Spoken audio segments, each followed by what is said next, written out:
আজ আপনাদের সাথে শেয়ার করব রুই মাছ ভুনা।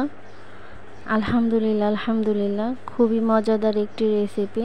তো চলুন মূল উপকরণে চলে যাই। আসসালামু আলাইকুম, welcome back to my channel. কেমন আছেন সবাই? আশা করি ভালো আছেন। আলহামদুলিল্লাহ আমিও ভালো আছি। তো আজকে আপনাদের সাথে শেয়ার করছি রুই মাছ ভুনা। তো কড়াইতে আমি মাছ ভেজে নিয়েছিলাম, সেই কড়াইতেই আমি আরেকটু তেল দিয়ে দিয়েছি। তারপর কাঁচা পেঁয়াজ কুচি দিয়ে দিয়েছি, পরিমাণ মতো হাফ কাপের মতো পেঁয়াজ কুচি দিয়ে দিয়েছি। দিয়ে হালকা করে ভেজে কাঁচা গন্ধটা যাওয়া আগ পর্যন্ত ভেজে নিয়েছি। তারপর হলুদের গুঁড়া, মরিচের গুঁড়া, ধনিয়া গুঁড়া সব একসাথে দিয়ে দিয়েছি। তারপর কয়েকটা কাঁচামরিচ দিয়ে দিয়েছি, দিয়ে ভালো করে কষিয়ে নিচ্ছি। কষিয়ে নিয়ে তারপর 2টা টমেটো কুচি করে রেখেছিলাম, সেটাও দিয়ে দিয়েছি। দিয়ে এটাকে আমি ভালো করে রান্না করে নিব, একদম গলিয়ে ফেলবো টমেটোটাকে।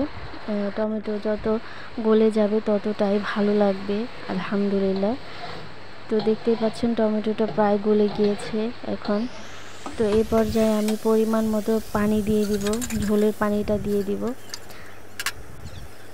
তো ঝোলের পানিটা দিয়ে আমি ঢাকা দিয়ে রেখেছিলাম, বলক চলে এসেছে আলহামদুলিল্লাহ। তো তারপর আমি মাছগুলো দিয়ে দিচ্ছি। এখানে রুই মাছ, বড় সাইজের রুই মাছ, 4 টুকরো রুই মাছ দিয়ে দিয়েছি আমি এখন।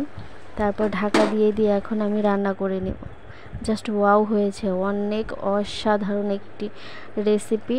তো আমার ভিডিও আপনাদের ভালো লেগে থাকলে অবশ্যই আপনারা শেয়ার করে দিবেন, লাইক করবেন, কমেন্ট করবেন, সাবস্ক্রাইব করে দিবেন।